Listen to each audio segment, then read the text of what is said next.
Sekarang ini banyak sekali ulama dalam definisi kita di Indonesia ini. Yang demo-demo ulama. Apa ceritanya orang teriak-teriak di jalan jadi ulama? Kalau mau menasihati pemerintah, kalau dia ulama punya ilmu, Rasulullah SAW bersabda, "Man kana indahu nasihatun lidhi sultan, fala yubdiha alaniya, wal ya'khudh biyadihi, wal yansahhu sirra, fa in qabila minhu fadak, wa illa faqad addama alaihi." Siapa yang punya nasihat kepada pemerintah, jangan dia sampaikan terang-terangan. Dia pegang tangan pemerintah itu. Dia nasihati rahasia. Kalau diterima oleh si pemerintah, itu yang diinginkan. Tidak diterima, dia sudah tunaikan tanggung jawabnya. Wahai orang-orang yang beriman, taati Allah, taati Rasul, dan ulil amri di antara kalian. Akan tetapi apabila ia menjadi pemimpin, dan tentunya dengan cara yang tidak sesuai syariat, tetap Rasulullah mengatakan, wa in ta'ammara alaikum abdun habasyai, walaupun kalian dipimpin oleh hamba sahaya Ethiopia. Jangankan Pak Jokowi, jangankan Pak SBY dan lain sebelum yang pernah jadi presiden di Indonesia, Fir'aun saja yang demi Allah mereka nggak sejahat Fir'aun. Fir'aun saja diperintahkan Nabi Musa dengan Harun, idhaba ila Fir'aun innahu togo, faqula lahu qawlan layyina. Yang gak boleh anak laki lahir main potong aja. Fir'aun lebih dari Rohingya loh. Terus datang ke Fir'aun, katakan perkataan yang lembut. Idza ra'aita rajulan yasubbul hakim fa'lam annahu sahibu hawa. Kalau engkau melihat ada orang yang mencela pemimpinnya, menjelek-jelekan pemimpinnya, ketahuilah kalau dia itu pengikut hawa nafsunya. Dan tanyakan kepada dia, apa setiap kali engkau mencela pemimpinmu kau dapat pahala? Dapat pahala enggak kalau kita menjelekkan pemimpin kita? Kalau dapat pahala kita cela, enggak dapat pahala. Pertanyaan kedua, kalau kau doakan pemimpinmu, kau dapat pahala enggak? Dapat, Masya Allah. Oke, pertanyaan yang selanjutnya, kalau kau celah pemimpinmu, pemimpinmu berubah enggak? Enggak berubah. Kalau kau doakan pemimpinmu, bisa enggak Allah merubah pemimpinmu? Bisa. Terus kenapa kau tidak doakan pemimpinmu? Man akrama sultanallahi fil ard akramahullah. Wa man ahana sultanallahi fil ard ahanahullah. Siapa yang memuliakan pemerintah Allah di atas muka bumi, Allah akan memuliakannya. Dan siapa yang menghinakan pemerintah Allah di atas muka bumi, Allah akan menghinakannya. Imam Ahmad itu, lihat Imam Ahmad, seorang ulama, disiksa di 3 generasi pemerintahan. Tapi bersamaan dengan itu beliau berkata apa? Lau anna li da'watan mustajabah ma ja'altuha illa lis-sultan. Andai kata saya memiliki doa yang pasti dikabulkan, saya tidak akan peruntukkan doa itu kecuali untuk pemerintah. Udah dibilang bernegara seperti orang sholat. Kalau imam salah, ingetin baik-baik. Subhanallah. Masih salah juga, bantu dengan bacaan, mungkin dia lupa. Jangan main tarik kerah imam. Menurut nggak beres sholat kita urusannya kalau begitu. Turunin imam, ganti imam, turunin presiden, nggak bakal pernah beres. Mau sampai kapan? Kemudian saya telah terangkan rahasia, ruh dan makna. Kenapa diperintahkan kepada pemerintah walaupun dia berbuat baik? Sebab kudeta terhadapnya itu menyebabkan apa? Kerusakan yang lebih besar. Dan sepakat para ulama tidak boleh merubah kemungkaran yang akan melahirkan kemungkaran yang apa? Yang lebih besar. Tahu nggak, Hajjaj bin Yusuf itu membunuh 120.000 kaum muslimin pelan-pelan, Pak. Cungkil dulu matanya, diputuskan dulu lidahnya, dipotong telinganya, potong kakinya. Itu yang sudah dibunuh oleh dia seperti itu 120.000 orang.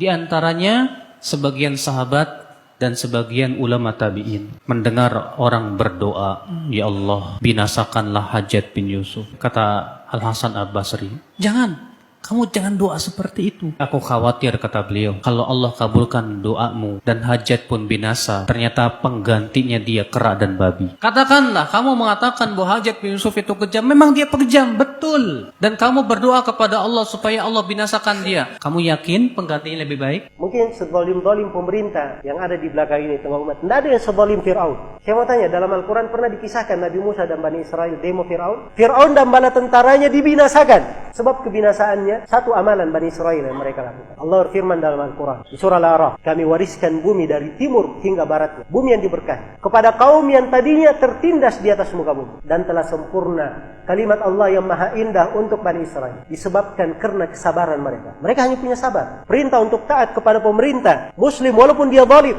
ini diucapkan oleh seluruh imam as-salaf, tidak ada silang pendapat. Afdalul jihad kalimatu adlin inda sultanin jair.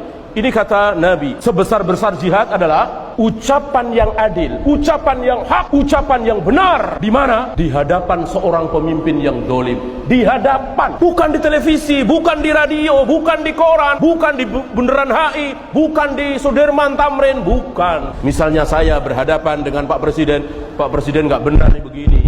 Mau Mosok aliran sesat didiamkan. Ini mencaci maki Nabi Muhammad. Mosok Anda diamkan begini. Saya berdua dengan presiden, bukan di televisi, bukan di radio, di mimbar nggak boleh, di jalanan apalagi. Itu cara Yahudi. Tentu teman-teman sekalian yang menasihati pemimpin, orang yang bisa sampai suaranya ke pemimpin itu. Kalau antum mau nasihatin seseorang, cari misalnya seorang pemimpin perusahaan. Contoh saja dulu, kita cari siapa pegawai perusahaannya yang bisa menyampaikan kata-kata itu. Atau siapa kira-kira orang yang bisa sampai suaranya. Kecuali kalau kita memang langsung didengar, alhamdulillah. Pemimpin ini mendengarkan aspirasinya atau penyampaian dan keluhannya masyarakat, baguslah, gitu kan. Gak ada masalah. Tapi kalau tidak, maka cukup dengan doa. Kita doakan saja. Itu senjata bagi orang beriman. Allah bisa masukkan ke dalam hati dia berubah, bisa. Bukan mustahil. Allahumma ya Allah, bukakan pintu hidayah. Jagalah Bapak Jokowi dan seluruh jajarannya. Jaga mereka dari segala mara bahaya. Berikan petunjukmu, berikan hidayahmu ya Allah. Semoga mereka bisa membawa negeri ini kepada negeri yang baldatun thayyibatun rabbun ghafur. Katakan doa itu, dapat pahala dan Allah bisa. Doakan presiden kita, doakan wakil presiden kita, doakan gubernur kita, doakan. Semoga Allah berikan hidayah. Suatu negara rakyatnya 200 juta, kemudian presidennya adil, membahagiakan 200 juta orang, betapa banyak pahala yang dia dapatkan. Beliau berkata, jika seorang pemimpin bersungguh-sungguh berisyihad untuk memperbaiki agama rakyat dan untuk memperbaiki dunia rakyat, dia perhatikan dua-duanya. Jika dia sudah bersungguh-sungguh untuk perbaiki, sebisa mungkin, berhasil atau tidak berhasil urusan Allah. Tapi dia berusaha sebisa mungkin, kata Ibnu Taimiyah rahimahullah, fa innahu afdalu ahli zamani. Dia adalah orang yang paling afdal di zamannya. Di negara-negara Islam, kezaliman ul amri disebabkan karena kezaliman rakyatnya. Allah berfirman dalam surah Al-An'am, demikian kami jadikan penguasa-penguasa orang yang zalim disebabkan kezaliman sebagian dari mereka dengan apa yang mereka usahakan. Tidak mungkin pada masa kita sekarang ini pemimpinnya seperti Umar bin Abdul Aziz atau seperti Muawiyah bin Abi Sufyan, tidak mungkin. Atau seperti Umar bin Khattab, tidak mungkin. Kalau rakyatnya zalim, maka pemimpinnya pun zalim. Kalau rakyatnya berbuat maksiat, pemimpinnya pun demikian. Kalau rakyatnya melalaikan salat, pemimpinnya pun demikian juga. Menghilangkan kezaliman penguasa yang ada di negara-negara Islam, yang pertama kewajiban kaum muslimin apa? Yang pertama, taubat kepada Allah. Kalau penguasa itu berbuat dosa, kita pun banyak berbuat dosa dan maksiat kepada Allah. Kita wajib taubat. Yang kedua, membersihkan diri kita dari noda-noda syirik. Yang ketiga, kata Syekh Albani, kewajiban kita mendidik istri dan keluarga kita. Kita akan ditanya oleh Allah tentang istri dan anak kita. Kita umat Islam tidak akan ditanya oleh Allah siapa pemimpin kita, tapi kita akan ditanya bagaimana kamu mengurus istri dan anak kamu. Sebab Nabi bersabda, setiap kamu adalah pemimpin dan setiap kamu akan ditanya tentang pimpinannya.